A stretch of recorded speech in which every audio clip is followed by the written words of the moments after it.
Boxing Truth here. As I'm looking at the HBO schedule for the first quarter of the year, it's disappointing so far. It's just too many showcases right now. Uh, there was this past Saturday, the two fights that in Montreal there were showcases. Yes, Pascal was still a ranked opponent, top light heavyweight, but mostly everybody knew he lost to Yanexi Gonzalez, and he's pretty much a shot fighter. It showed against Kovalev, and Kovalev dominated like everybody thought he would. Malenko was in a showcase with Kareem Mayfield. I mean, the Ray Robinson dropped out a couple weeks before the fight. Not HBO's fault. They found the best opponent they could, and they came up with Kareem Mayfield. I want to see Malenko again, though. I think he's a very good fighter. Uh, he just needs better. He needs to be matched better against better name opponents. I think he's definitely a fighter to watch in the future, Malenko. Anyways, the first quarter of the schedule on HBO, just way too many showcases. They got Terrence Crawford against Hank Lundy, 5 losses. Would have rather seen a better opponent. Would have rather seen Jose Benavidez, but I understand why HBO turned it down. They're too concerned about Benavidez' weight. Couldn't make welterweight his last fight, so they couldn't approve of him. Verdejo's in another showcase fight against William Silva. He's undefeated, but he's tall. He's a tall guy, but he's not very good defensively. Very lazy jab. Doesn't keep his left hand up. Verdejo's going to counter him with right hands all night. So that's a showcase fight for him. Then you got Luis Ortiz against Dimitrenko on March 5th at the DC Armory. It will be a good action fight style-wise, but Dimitrenko is just resume's too soft. He's a decent fighter. He's not bad. He lets his hands go. Throws good body shots. He lets he lets his hands go, and he comes to fight. It'll be a good action fight, but every time he stepped up, he's lost. He lost Eddie Chambers, and he lost to Pulev. So I see it'll be a good fight for however long it lasts, but it's a showcase for Ortiz. Again, it was last minute. They tried to find the best opponent they could, but so now the fans are left with Dimitrenko, a guy from Germany. Then the most competitive fight on their schedule, in my opinion, is Jesse Vargas Saddam Ali, which is the co-support of Luis Ortiz Dimitrenko on March 5th. That is a good fight. Right now, I favor Saddam Ali to win the fight. It's kind of confusing. They're going to be fighting for a secondary version WBO title. And then it looks like Gennady Golovkin on April 23rd at the Forum HBO did approve it. I hear it's agreed to. They just had to announce it. It looks like he's going to fight Dominic Wade, his mandatory challenger for the IBF. I'm not interested at all in that fight. Dominic Wade, not ready at all for Golovkin. Should get trashed. It's not an interesting fight. It doesn't interest me. And then, of course, you got Ward and Sullivan Barrera. It's an interesting fight, but Ward is the favorite. He should win. If he's still an elite fighter, he should win pretty handily, in my opinion. Barrera is a good fighter, but just untested. That doesn't have the experience right now in my opinion, to compete with Andre Ward if he's still an elite fighter. I believe Ward will get the win in that fight. Just too many holes in Barrera's game. And that's it so far. And it's disappointing. The disappointing start to HBO's schedule. Peter Nelson, who just recently took over the job as I think he's executive. He's got a different title compared to his predecessor, Hirschman. Hirschman was president of HBO Sports. Peter Nelson is the executive VP or something like that. He doesn't have the same title. He's a young guy, only 34 years old, running the boxing division of HBO, and he has to do a better job. Not impressed so far. Too many showcases. 2 showcase fights this past Saturday. More showcases upcoming on the schedule. And it just seems like Top Rank, they have a lot of leverage when it comes to HBO.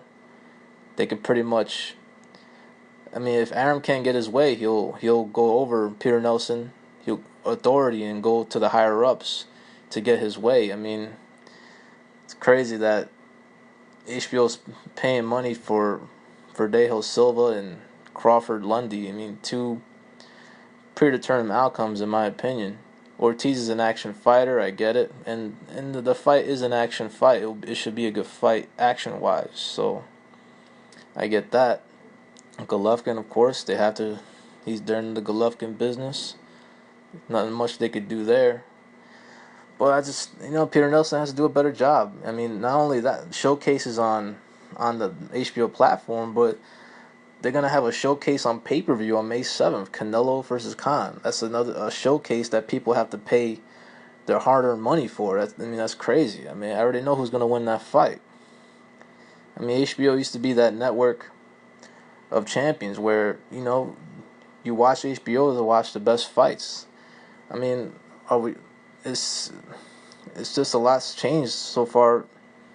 The past 15 years on the network, their budget has been slashed by 2/3. They don't have a lot of money to spend on boxing anymore compared to years past. There was a time when Floyd Mayweather made $2 million to fight DeMarcus Corley, despite this is before he became a star, and this is this is during a time where he couldn't even sell out his own hometown, but he was still making $2 million for showcases to fight fighters like DeMarcus Corley. But those days are long gone. Fighters on HBO just don't make the money that they used to. And I'm just wondering, are we going to get those great fights on like HBO Boxing After Dark, like Barrera Kennedy McKinney or Barrera Morales, Taylor Pavlik 1, Sergio Martinez, Paul Williams 1 and 2, Pavlik and Sergio Martinez. There's so many other fights that were on the HBO platform. James Toney, Vasily Jirov. That was on a Boxing After Dark. I'm just wondering, are we going to get those great fights? Toro Gotti, Mickey Ward. I mean, HBO has to do a little better. This is the network that has created a lot of stars. I mean, they ruled boxing in terms of showcasing talent. And yes, it's always been a network where they showcase their stars, but it's also been a network where we get to find out, who these fighters are, who they are in the ring. When they step up, we get to see their character when they're put in tough. We've seen that plenty of times on Boxing After Dark or World Championship Boxing on HBO. And right now, it's a new regime now. It's a new era, HBO Boxing, new leadership, and they need to do a better job. Just way too many showcases. I really hope the Francisco Vargas Lito fight gets put on the HBO platform. I believe it deserves its own date at its own venue. I don't think they should put that on the Canelo Khan undercard. Yeah, it will be a good chief support, but I'd rather that fight be on the HBO platform where people can watch it just on regular HBO. HBO has to do a better job to its subscribers. I'm pretty much paying HBO for them to showcase their stars, so they can pad their records and so they can be put on pay-per-view fights.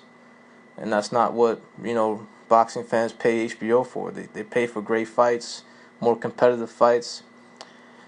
And right now, Showtime, they had a shitty year last year, but so far in the first quarter of this year, they're outdoing HBO. They picked up the Quick Frampton fight on February 27th. They got the Julio Ceja fight rematch with Hugo. The rematch, it was a good fight for the super bantamweight, WBC super bantamweight title. Also, they have Porter Thurman. It's a Showtime confirmed buy. It'll be on CBS, but Showtime opted it to put it on CBS. But it's a parent company of Showtime. So it's on their dime. So it's a Showtime fight. And right now they put on they're outdoing HBO right now. They're putting on a little more competitive fights. You know, they had a shit year in 2015, so now they're trying to pick up they're trying to pick it up for this year. And right now, the first couple of months is Showtime is winning. They do have a showcase in Leo Santa Cruz against Kiko Martinez. I already know who's going to win that fight. But they also got some solid fights like Evan Rodriguez against Thomas Williams Jr. That should be a competitive fight. Julio Ceja, Hugo Ruiz for the WBC Super Bantamweight title. And of course the Frampton Quake fight they picked up. So hopefully HBO puts on better fights for the rest of the year, because this is not right for HBO subscribers to be paying just to watch showcases. Let me know what y'all think. Let me know what you guys think about HBO's schedule for the first quarter of the year. Are you dissatisfied, just like I am, with the schedule? This is Boxing Truth. I'm out.